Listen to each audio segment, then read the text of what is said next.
प्यारे दोस्तों साथियों, स्वर आ का प्रयोग आज आप सीखेंगे।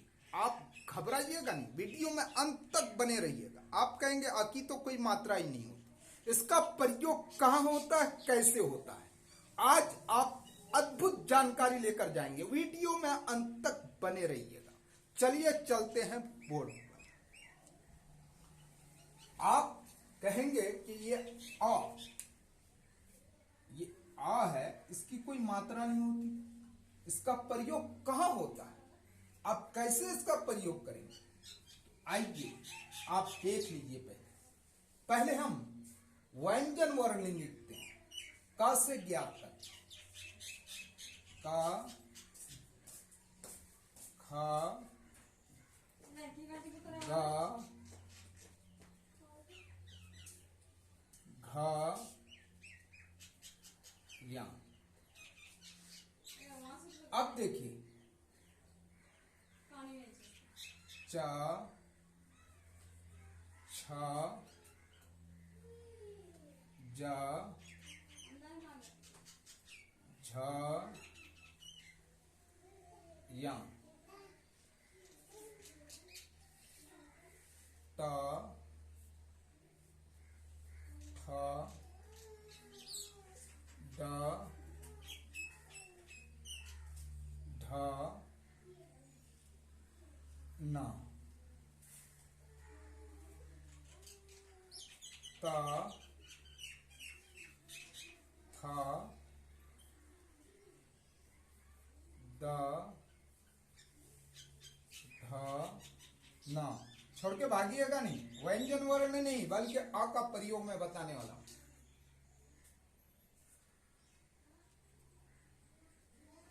पा,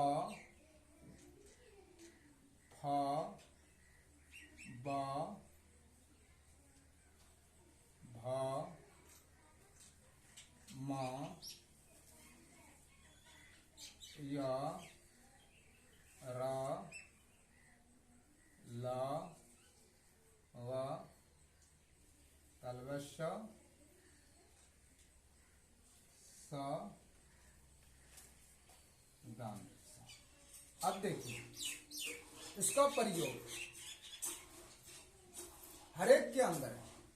का जब बोलते हैं तो का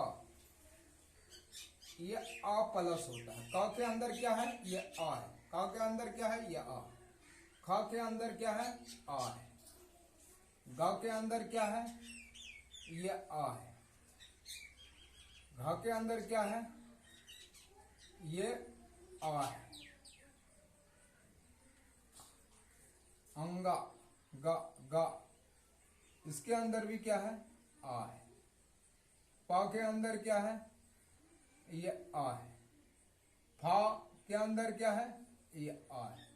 आज आप अगर वीडियो को अंत तक देख लेते हैं तो गारंटी है इस बात की कि आ को आप मुकम्मल सीख जाएंगे।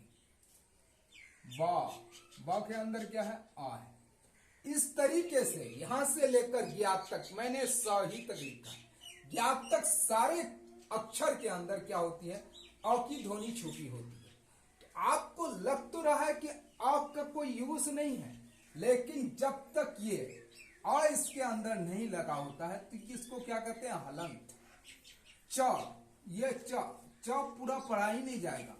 जब ये आ नहीं होगा तो समझिए कि उसके अंदर ऐसा, इसको बोलते हैं हलंत।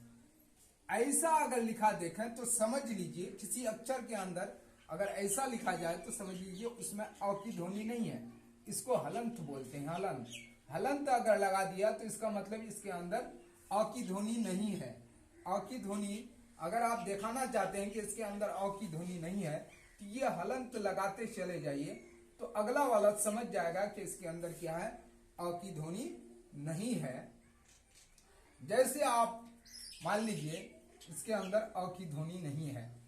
अगर आप दो अक्षर लिखते हैं जैसे कट्टा, कट्टा, आप एक ऐसा भी लिखते हैं कट्टा, ऐसा डबल ट लिखना हो। लेकिन अगर आप चाहते हैं कि ऐसा नहीं लिखेंगे, आप अगर लिखना चाहते हैं तो एक ट में ये हलंत लगा दीजिए और एक ट में हलंत नहीं लगाइए। इसका मतलब ये ट आधा लिखा गया है और ये ट पूरा लिखा गया, तो ऐसा भी कट्टा लिखा जाएगा।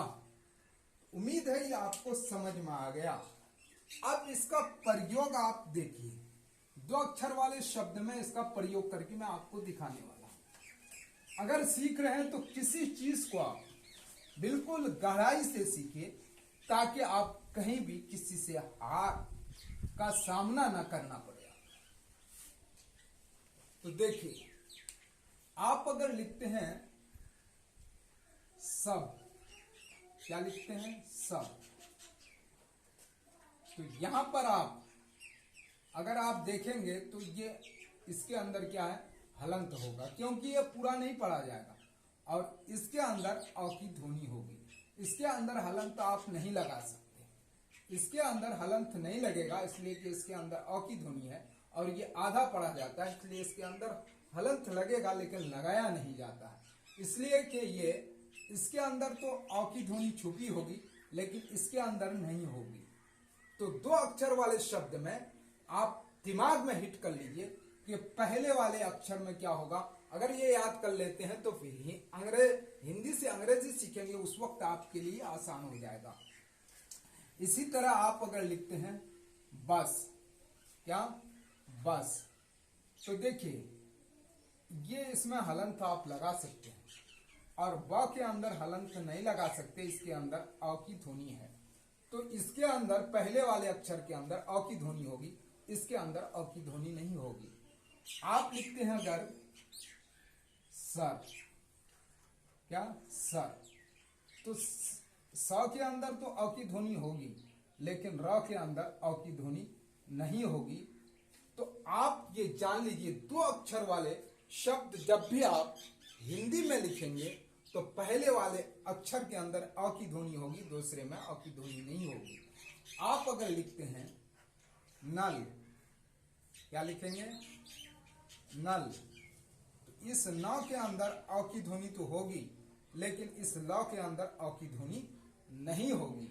आप लिखते हैं पक, पक, तो इस प के अंदर अ की ध्वनि होगी लेकिन इस क के अंदर क्या होगी, अ की ध्वनि नहीं होगी। आप लिखते हैं कम, कम, तो इस क के अंदर अ की ध्वनि होगी लेकिन इस म के अंदर क्या होगी, अ की ध्वनि नहीं होगी। उम्मीद है कि आपको ये अमुकम्मल तौर पर समझ में आ रहा होगा।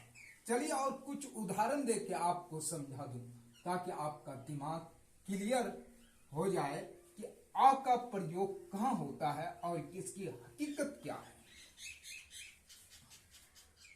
अब देखिए, लिखते हैं ना आप 2 अक्षर वाले शब्द बच्चों को लिखाते हैं, तो अगर बच्चों के दिमाग में आ जाए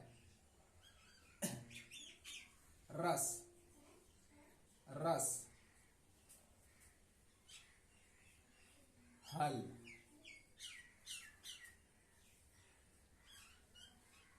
चल,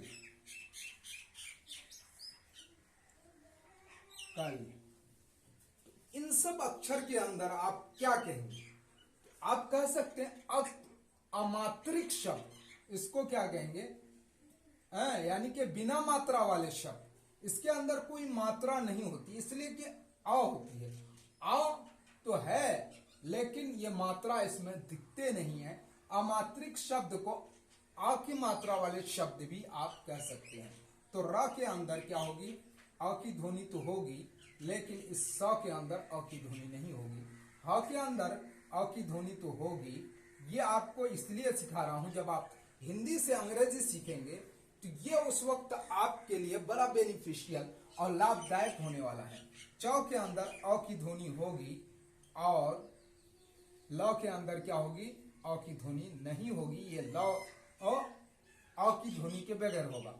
इस क के अंदर अ की ध्वनि तो होगी लेकिन इस ल के अंदर क्या होगी, अ की ध्वनि नहीं होगी।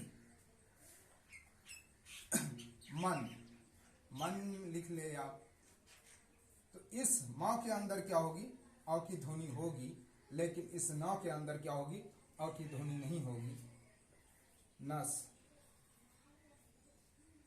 इस न के अंदर अ की ध्वनि तो होगी, इस न के अंदर अ की ध्वनि होगी, लेकिन इस स के अंदर क्या होगी, अ की ध्वनि नहीं होगी।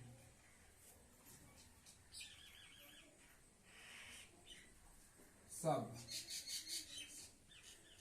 स के अंदर अ की ध्वनि तो होगी, लेकिन इस ब के अंदर अ की ध्वनि नहीं होगी। तो उम्मीद है आपका जहन अ की मात्रा के लिए बिल्कुल क्लियर हो गया, और एक एक स्वर वर्ण को मैं आपको उदाहरण के साथ समझाने वाला हूं। वीडियो अगर अच्छी लगे तो वीडियो को लाइक कीजिए, सब्सक्राइब कीजिए, अपने दोस्तों को शेयर कीजिए।